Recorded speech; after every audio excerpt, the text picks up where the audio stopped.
The standout feature of this BS Audiology and Speech and Language Therapy program is its extensive clinical practicum that they offer in the third year of this program.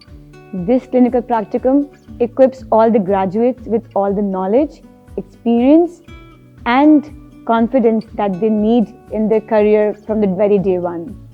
I remember when I started my journey, I was amazed to see how confident I was, and I was going along very easily with the patients and the working environment.